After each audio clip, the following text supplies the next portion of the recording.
Welcome to another training for the Project and Portfolio Management module on ServiceNow platform here at DTS. Today we wanted to talk about the time card. So, went over to the application navigator over here and typed in time card and pulls up that application and its modules. So let's first go to the all application. In this case, it's showing me everyone's time because I'm set to an admin. I have first of all, I am looking here at the all application, and the all application for me shows everyone who has time in the system, just simply because I'm set to an admin role. So managers have the ability to see their resources time here for time approval, and they also can see time for folks that have delegated time approval authority to them. They see that here as well. For general users, they will just see a list of time here that goes back, basically a record of their time entry. As this shows here, this is pending time for this pay period. I have a list of time cards here. We have the submitted status, and this would just show time cards that have been not just pending, but have been submitted for approval. Pending is the status essentially where you've created the time card and you haven't done anything else with it. You maybe have entered some notes in there and some time, but you haven't submitted it for approval. You've saved it. And you'll notice as we click through all these screens, there's a button here on the top that says new, and that's actually where we can create a new time card if we'd like. Continuing on, we have approved that application, and this would show approved time. We don't have that currently set up in this environment. And then also rejected. So this is time that once a manager views it, they can click on the time, and I'm just clicking into another menu here just to kind of simulate. They would be able to click on the time entries. They could click on all of them in any of these types of lists as well if they'd like, and then they could choose the status to reject the time entry and have an employee fix their time. So under the My Time card, you have the current application, and this is where you would enter your time regularly for a task, or for each week. This is where you would go to enter your time. If tasks are assigned to you and you have a limited number of tasks, or even if you have a number of tasks and you don't mind generating them, you can click here and you can generate any open tasks or any tasks that have been assigned to you. So here you can click to see, you can generate any time cards that are assigned to you in the system. In this case, it will create 2 time cards for me for this new week.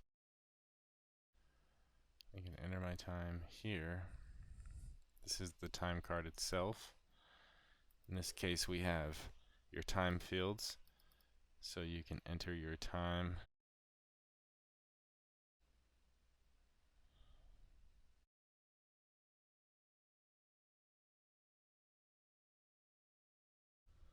Here we have a time card. You can enter your time in there. Your notes you can also enter.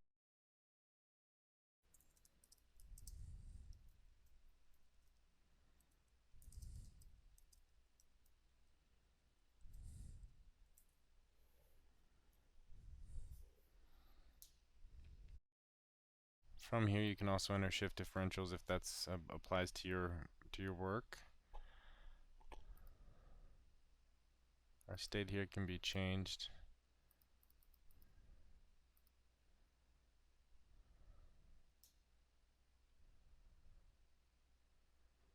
So I'll save this task, or I could submit for approval and go back to my time card. I want to create a new task. This one will have a non-work or non-project time rather time bucket associated with it. So I'm going to create that new task back on the previous page. Come here to category and select non-project time. And then we go to this list here. And we have a selection of the same things that we saw as far as the general list of time buckets.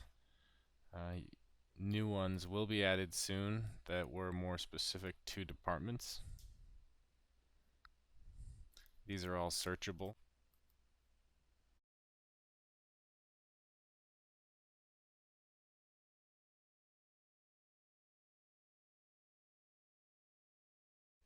So there we have the industrial ones. We've been able to search through those to select one.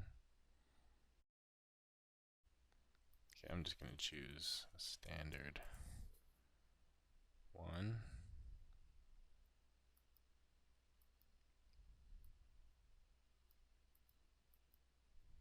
We'll just choose sick. Okay, so there that is. I can enter my time on sick. Save.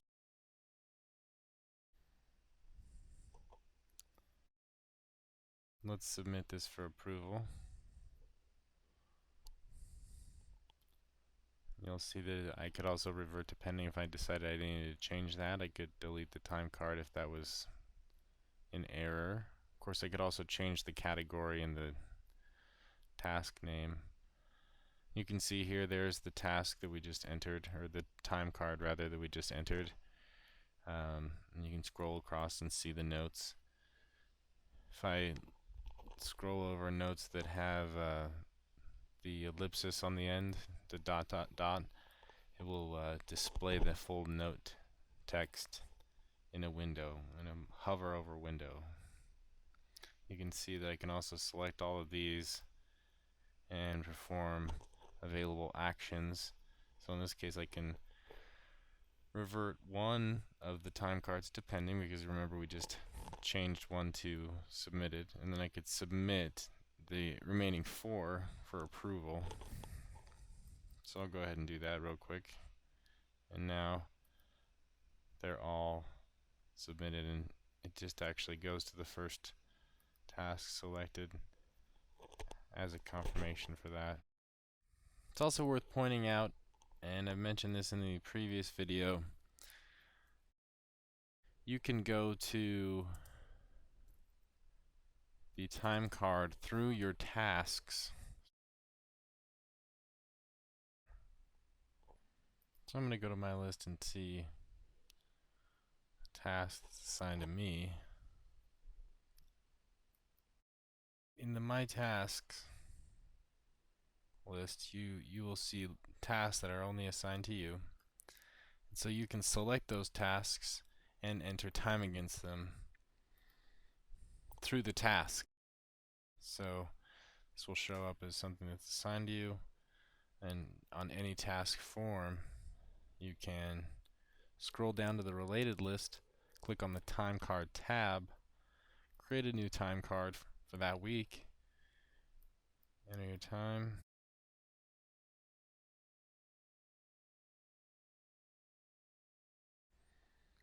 and save.